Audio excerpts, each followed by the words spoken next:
and welcome to another booktube video from me, Lauren, from Lauren and the Books. How are you all? Itchy nose, itchy nose. Hope you're all well. Today is my April wrap-up where I will be discussing now I keep a note of the book, as well as Goodreads, I keep a note of the books that I'm reading, and this month I've written in yellow. Oh, it's hard to read. 2, 4, 6, 8, 10, 12 books I read in the month of April, 2 of which were audiobooks. 2 of which were audiobooks, and I'll start with those. One of those was a 5-star audiobook, the other one was a 1-star audiobook. The 5-star audiobook was Americanah by Chimamanda Ngozi Adichie, and as I said, I listened to this on Audible. Americanah is one of my favourite books of all time ever. I'll just briefly sum up the plot here. It follows 2 characters, Abinze and Ifemelu, who live in Nigeria and fall in love. Ifemelu decides that she wants to sort of better her life and to move to America to live with an aunt and to study and things like that. And Abinze has plans to follow her, but he's unable to, and he gets sort of trapped in undocumented life as an illegal immigrant in the UK. And then it sort of follows both of their lives separately, together when they know one another, separately, and then when they rejoin. I love this book. I love the characters. I love the setting. I love the amazing, just the way she describes Nigeria, and just everything about this book is just amazing. It's one of my favourite books ever, and the audiobook really didn't disappoint. I thought the narrator, who's bloody, my phone's not here, I will write down below who the narrator was, because I feel like she did an amazing job. She had like a whole host of accents and things like that to cover, from like American to Nigerian to UK to like different types of American accent to different types of Nigerian accent, and just like she did an incredible job, and I loved it. I loved it. So if you like Chimamanda Ngozi Adichie, or you fancy revisiting, or if you've never read it before, like if you haven't read it before, bloody read it, because it's amazing. And I gave that 5 stars. So the 1-star, however, was The F Word by Lily Pebbles. Now, Lily Pebbles is a YouTuber.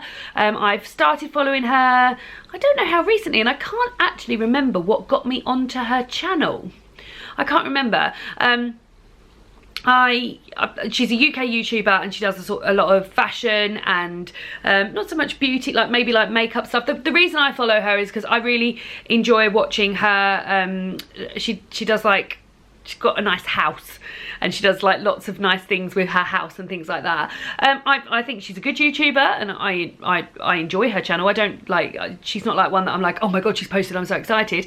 But like, I watch her videos and I enjoy watching her videos, and I felt like I would give this book a go because it was all about female friendship.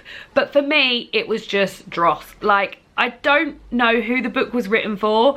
It's basically just like reading Lily's diary. It felt like, as well, a bit of a sort of like, this sounds horrible, but like a bit of a pissing competition, like a who's like a personality contest, like who's the most popular out of her friends and things like that. And it was just sort of like harking back to like situations where Lily had done the right thing and other people hadn't, and yeah, I just found it very weak. I was bored. I listened to it. It was very short. I think it's about 5 hours long.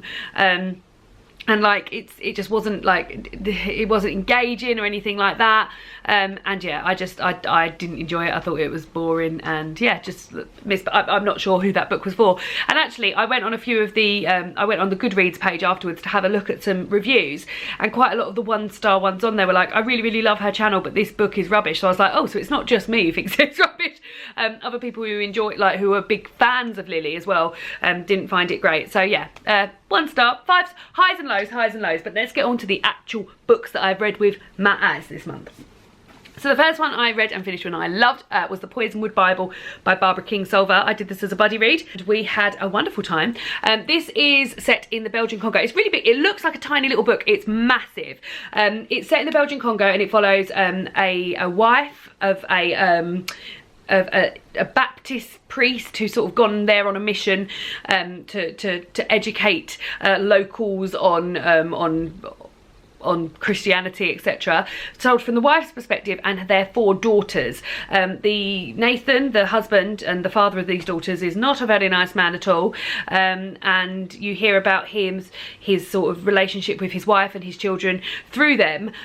All really, really interesting perspectives, and actually weirdly, so to start with, when I was reading about them, I was like, oh right, this is from Leah's perspective, okay, right, the next one, oh god, who's this one? And I have to go back to the beginning of the chapter. But by the end, I sort of knew the tone of each of them, and I felt like I knew all these characters individually anyway. I love books told from many perspectives, and I love books told from many female perspectives, so this was very, very enjoyable. And but the only thing I will say is that I do feel like it's a little bit too long, so I gave it 4 stars.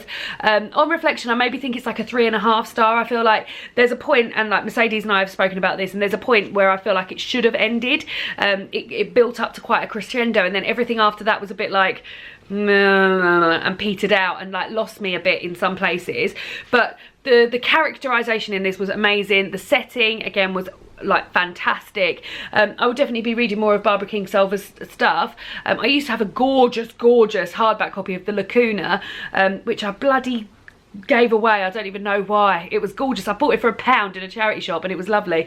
But yeah, so this was like, I gave it 3.5 stars, and I really enjoyed it, and I can see why this is so popular and why. And when I was reading it, there's a part in there, and I don't really want to give anything away, because there's parts in it where I was literally like, oh my god, just like really trying to read it fast because I just wanted to find out what was happening. So she can write, and it's amazing, but it was just a little bit too long for me. So that's the first one. The next one, I was reading as much as I could of the Women's Prize for Fiction long list when the long list first came out. One of the books that I wanted to read was The Trick, which I did read, I wanted to and I did, was The Trick to Time by Kit DeWall. This is Kit DeWall's second novel. I read My Name is Leon not last year but the year before. I listened to it on audiobook, love that book. This had high standards to live up to because My Name is Leon is amazing, and I enjoyed it. I didn't enjoy it as much as I did My Name is Leon. It's a completely different subject matter. My Name is Leon is about a young boy in the 80s who is in care, and he is a mixed race child.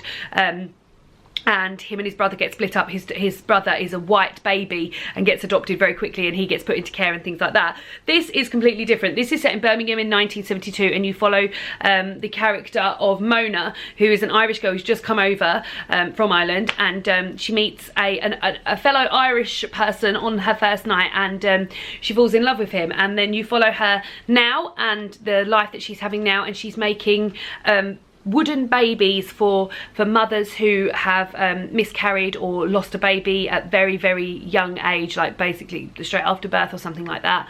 And she is making those and then giving them a sort of like counselling session. Something has happened in between her and William, the Irish guy that she met on the first night out, and you find out about his story as you go. To be honest, I could have done without his story. I didn't feel like that bothered about that. I was interested in Mona. I liked Mona. I liked her interactions with other characters, but I felt like I wasn't that fussed about the whole love story thing, which is mad because this is what the whole book was about. But I really liked Mona, and I liked the setting, and I liked hearing about her life now, and I liked hearing about her life then. But the William stuff, I just wasn't that bothered about. And now I'm thinking, no, his name definitely is William. So yeah, that was, and there was sort of like a bit of a reveal at the end, which, because I didn't care so much about him, I wasn't that bothered.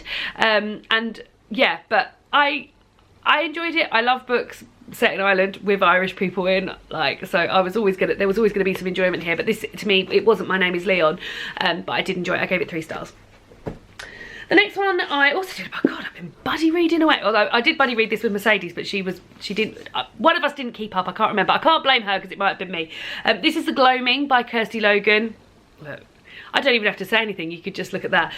This is a tale about Mara and her family, her mother and father, a ballerina and a boxer, and Mara's sister.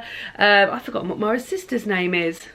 Mara's sister and brother, B and Isla, and they live on an island. It is beautiful writing. I feel like I liked it.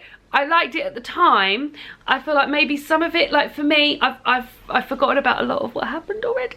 But I did enjoy it while it was happening, and I feel like the description of where they are and the relationship, what I did really enjoy, there is a relationship in here between Mara and Pearl, a girl that she meets on the island, and I really enjoyed their relationship, and I enjoyed the library that they spent time in, and I enjoyed where Pearl was staying and things like that. The rest of it was just fine for me. Like, I didn't dislike it, but I didn't love it. And yeah, I think that's basically all I can say on it. But it is beautiful, and yeah, I enjoyed it while I was reading it. The next one is one that I have had going on since January. This is a book that David bought me for Christmas at the end of last year, because that's when Christmas is. The past 2 years, David and I've set David the challenge. I've said to him, all I want you to do is go into a bookshop and just pick me a book. And this was the one he picked me last year. It's taken me a long time to read, because it is, as it says on the tin, 100 Nasty Women of History. And each section about a woman is either a double page or sometimes slightly longer. So I think like probably the longest is about 10 pages on these women. Now, it's really written in a really accessible and funny way. I've tabbed the first, like when I first started reading it, I tabbed this tab because it was just so funny. And this is about Bridget of Kildare. And he's, so for instance, I feel like I've read this out on my channel before, but this is the sort of level of like fun that we've got going on in here. When you apply to be a saint at the Department of Saints, you have to prove you did lots of miracles. Bridget proved that she could be both sainted and remembered as an absolute lad when she once turned water into beer for an entire leper colony. Sorry, Jesus, some people just prefer beer. Another time she created enough beer for 18 churches worth of legends for one beer barrel. Today she is one of Ireland's patron saints, and now also yours, you absolute Bantosaurus. Anywhere you know that's called Kilbride is named after her. So yeah, it's just like, it was really fun, and I learned a lot about women that I had no idea about, and I did a lot of Googling when I was in this. And also, as I've been, I mean, there's lots of books like this out at the moment, aren't there, like women children's books, and this was like one of the older ones that I found, and I was revisiting people that I'd read like the sort of like child friendly versions and hearing like the adult version. So yeah, I enjoyed this, and I feel like anyone who's sort of like on a feminist journey or anything like this is a great gift, and I enjoyed working my way through it. So I'm glad I took my time with it, because it was fun to sort of like revisit these people and like different times and things like that. It really spans a massive bit of history. There's no one alive here. I don't think there's anyone alive in this book. I might forget. And also something that really made me laugh at the end is the old people glossary, because some of these things I didn't even know what they meant, like sick burn, didn't know what that meant. Lit, my friends were often saying we didn't know what lit meant. Well, let me tell you, lit means when something's lit, it's lively, it's happening, it's kicking off, it's the place to be. So now I know what lit meant. So if anything I gain from this, I know what lit meant. The next one I read I really enjoyed, and that was a non-fiction book called Bookworm, a memoir of childhood reading by Lucy Mangan. It is absolutely beautiful, and I really enjoyed reading this. Now, Lucy I think is just slightly older than me. I mean, I had a very like booky childhood. I was really encouraged from a young age to read books, and I used to go to the library every week, and I didn't own so many books, which is odd, because, well, not odd, but just like we use the library a lot basically.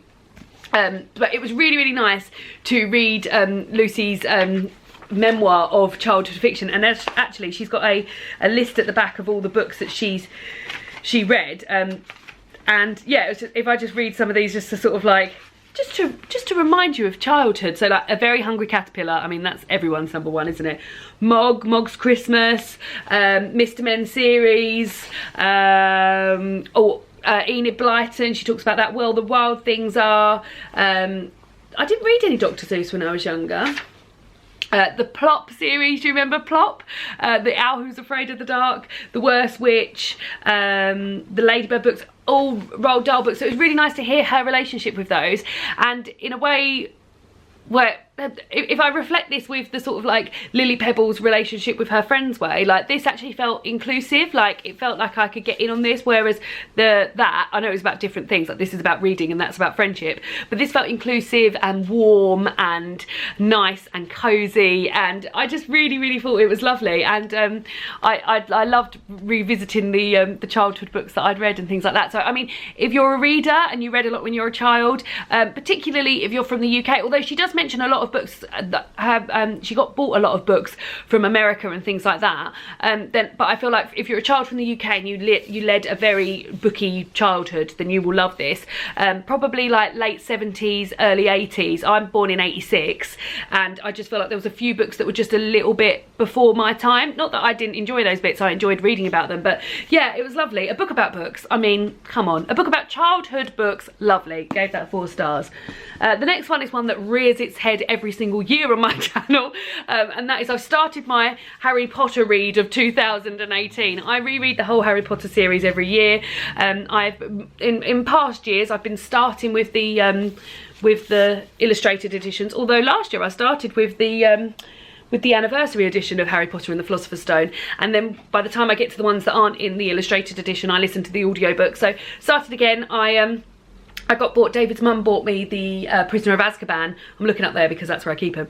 Last October, and I haven't read that yet, so I'll be reading Chamber of Secrets maybe next month, maybe the month after, and follow it with the Chamber of Secret. Follow it with the Prisoner of Azkaban. I really try not to look in these books when I'm not reading them, because when I read them, it's always a lovely surprise. So I'm really excited to get to the Prisoner of Azkaban because I haven't even looked in it yet.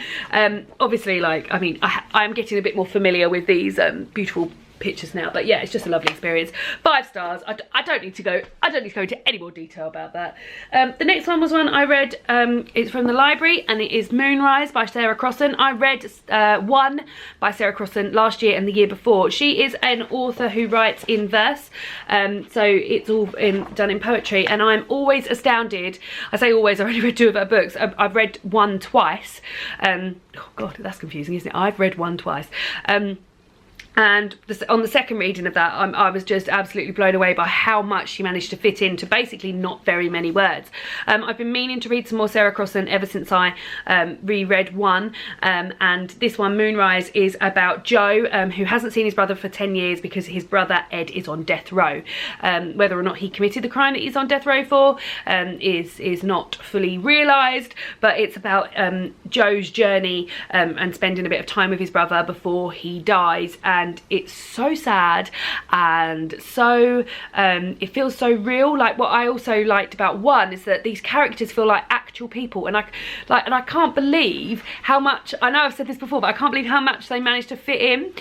These are completely readable. Like, you could honestly sit and read this or one in a sitting, or provide yourself with many tissues if you're going to do that. But they're just they're little miracle books, really, because the amount they manage to fit in and just the feeling you get from them are just, it's just amazing. I really, really love this. I gave it 4 stars. One, the first time I read it, I gave it 4 stars, and then when I reread it, I gave it 5 stars. So I wonder if maybe one day, if I revisit this, whether or not I'll do that. However, I haven't heard great things about the other 2. I've got I can't remember what the other 2 are called. The other 2 that she's written might even be in the front of this book. So she's also written a book called We Come Apart, which she's written with somebody else called Brian Conahan, and then 2 other books that I haven't heard of are Apple and Rain and The Weight of Water. So I haven't heard much, or if I haven't heard great things about those ones, but if you've read any of those, I'd love to hear if you've enjoyed any of them, because I loved one. I loved this, but I loved one. So very, very good. And then the last 2 books I've read, the penultimate book was Sally Rooney, Conversation with Friends. I read this for my online book club. I really enjoyed this. One thing that I went to with a sort of like trepidation, because one of my things that I hate is when books are written and they don't have speech marks, and it's not always clear who says what, and that is definitely something that happens in this book. However, it really, really carried me along nicely. Now, if you're looking for plot and big things and big plot points, then this is not the book for you. There's not like loads and loads of masses of stuff that happen, but it is a book about a friendship, and I use the term friendship very lightly because they're not that nice to each other, guys. Friendship between 4 people: Bobby, Francis, Nick and Melissa.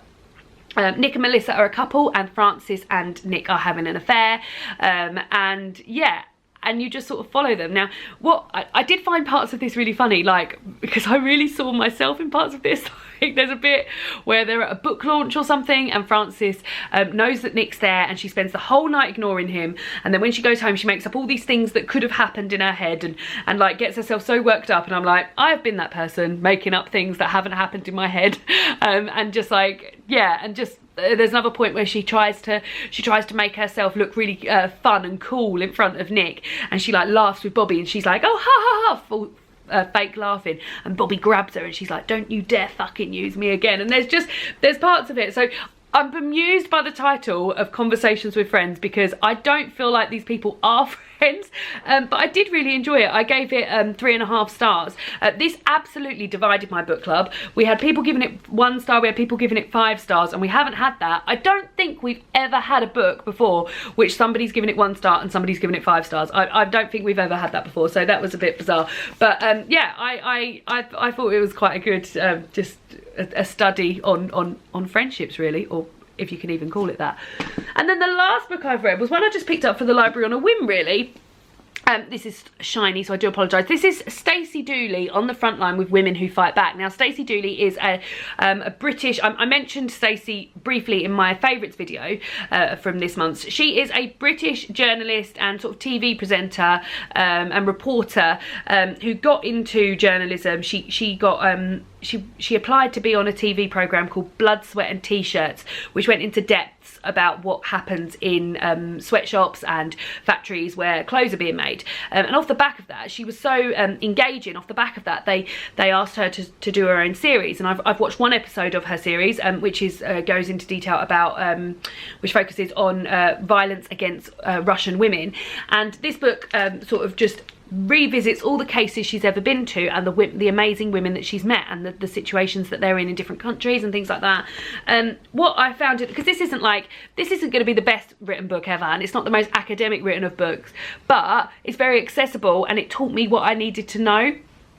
Sometimes I'm not very politically minded, however I try to keep on top of things in this country, but in other countries I've no idea what's going on. So she breaks it down to the bare facts, and she explains the situations that these women are in, and she's ever so warm, and which I got from this anyway, but then when I watched the TV series, it's completely confirmed. So I feel like this, I mean, if you like Stacey Dooley, I feel like you'll love this book, but this, I feel like I've gone about it a completely different way, because it wasn't like, oh, I saw her series and then I went and read the book. I read the book and then off the back of that went to watch the series. So I enjoyed it, and I feel like she's it raised a lot of things, like it taught me a lot of things that I didn't know that were happening in the world to women, and yeah, and off the back of that I've gone and watched some more TV programs by her. So yeah, I felt this was interesting, very interesting. So those are the books that I have read in the month of April. Now I've done a bit of a sneaky thing, because in my April favourites I mentioned a book that I haven't actually finished yet.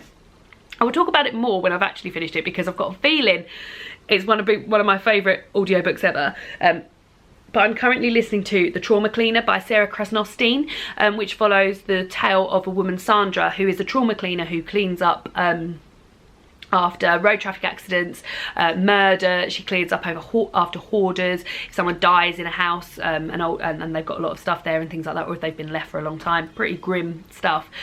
She does that, but so you're sort of alternating chapters of her life, hearing about that. And also Sandra was born a male and had a really troubled upbringing. Now there's loads of trigger warnings for things that have happened. I've just listened to a really horrific chapter about rape, which I wasn't prepared for, but it was hard-hitting but real. And yeah, I just feel like it's one of the best audiobooks I've listened to in a really long time, and I've very much enjoyed it. So that was my favourite book for the month, even though I haven't finished it. Cheeky! But also Americanah by Chimamanda Ngozi Adichie. I've had like that audiobook. I love that book anyway, but to listen to the audiobook, mwah! Lovely. So those are the books that I've read in the month of April. Would love to hear what books you guys have been reading in the month of April. 12 books still on target, very much on target. I'm actually 12 books ahead of my target, which is mad. So you might have seen my TBR, if not I'll link it down below, where I'm going to hopefully read some bigger books in the month of it cut me off. I was blabbering and it cut me off. So that's it from me, and I will see you all again soon for another booktube video. Goodbye.